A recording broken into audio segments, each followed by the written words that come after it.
Hello everybody, welcome back to 10 Minute Reviews. Jason here bringing you today's video. As always guys, please hit those like and subscribe buttons. We've got a ton of content that we come out with. We're trying to review as many books as possible. Also, don't forget to check the links down below for links to today's book, any other applicable links such as our Discord channel, and anything else we can think of. Please check it out through the links. One of our fans asked us to set ourselves up with the Amazon affiliates so we could use the traffic through those links.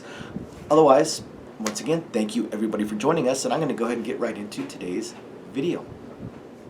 So today I want to talk about a new book, and an author I've talked about in the past, but this one is a new book. I want to talk about Supplying Supers by Ajax Lygan. Pretty cool little book. You guys know I like the superhero genre along with the fantasy genre and science fiction. One of many.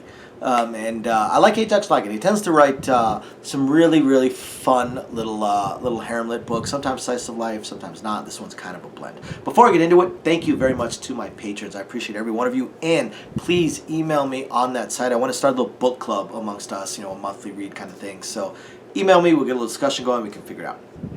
So Supplying Supers, Ajax Lygan. So as usual, I'm going to talk about four things. I'm going to talk about the world, the main character, the plot, and the writing style. So the world. The world here, it's basically our world-ish. It's a modern times, modern technology world that has superheroes. It has superheroes and has had superheroes for a long period of time. So the technology level is pretty much flat with right where we're at right now. It's kind of an Earth analogous sort of world. But these supers have been around. So superheroes, supervillains, superpowers, they're pretty much part and parcel of society and of the world. Now the main character's name is Gunnar Webb. And the book is called Supplying Supers, but what Gunnar Webb really is, he's a fixer. He's extremely rich, he's extremely powerful, he's extremely knowledgeable. He seems to have allies everywhere, seems to have an unending amount of money and hideouts and such like that, but otherwise is a normal dude. He's a normal dude that just knows a lot of people, knows how to get things done, and that's what he is. He's a fixer. He's a fixer to really anybody. He'll work with or for criminals. He'll gun run. He'll work with or for criminals. Well, not for. He'll work with criminals. Work with superheroes.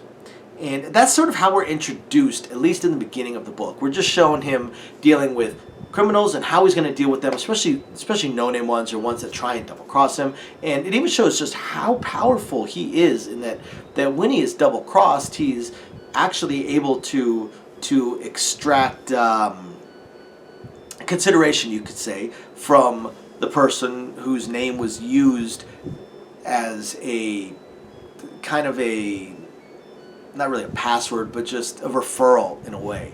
If Gunnar will not take an unknown. He will only take them off of a known client. So when a known client gives him a referral and that referral goes sideways, he is so powerful, despite just being a normal human, that he is able to extract consideration from this person just for doing the referral. They understand that if they make a referral, they don't want to lose his business. That is how strong and how powerful Gunnar is as a fixer. He just gets things done. Gets things done. And we get introduced to that. We get shown him pulling off one minor job, or rather one job going sideways and him dealing with that, which is also how we get introduced to his personal assistant / bodyguard, who is superpowered. She's got I was going to say pretty cool superpower, but honestly, he's got a kind of a weird superpower, and she's a weird girl. Though we do get to understand a little bit of why that is later on in the book. So we get introduced to that. We also eventually get introduced to a superhero, one of the major superheroes, and Gunnar pulling a job for them as well. And this job is pretty cool. And this job ends up being a medium part of the book. And again, at first, this is really looking kind of slice of life, which is cool. I like slice of life. It's fun. It's enjoyable. I just like reading about these types of characters when it's a well-made character.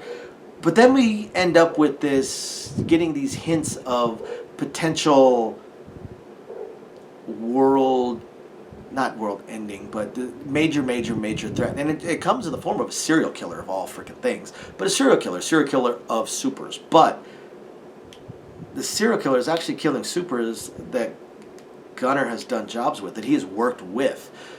And he tries to get involved in the investigation because, again, he has resources. He has knowledge and skills that could be useful, but he is rebuffed by the agency. They have a new person in charge, a new head honcho. They want nothing to do with Gunner, so he is rebuffed on that. So as he continues to do his own research and his own investigation, he starts realizing that there's some major dangers and there is something big coming his way, and he decides to put together a team.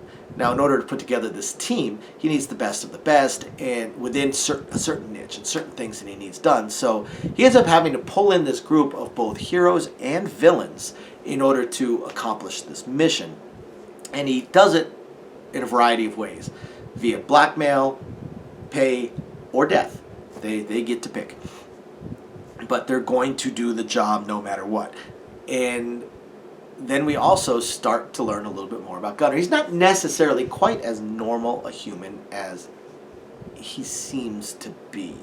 I do hope that there is a sequel to this book. I don't want to go any more into it at this point because now I would be giving away spoilers. But I do hope this becomes a series because there's some pretty cool hints and things that get explained and opened up. So, guys, if you guys haven't read Ajax Lygan before, I know I've reviewed a couple of his other books, or at least one of his other books.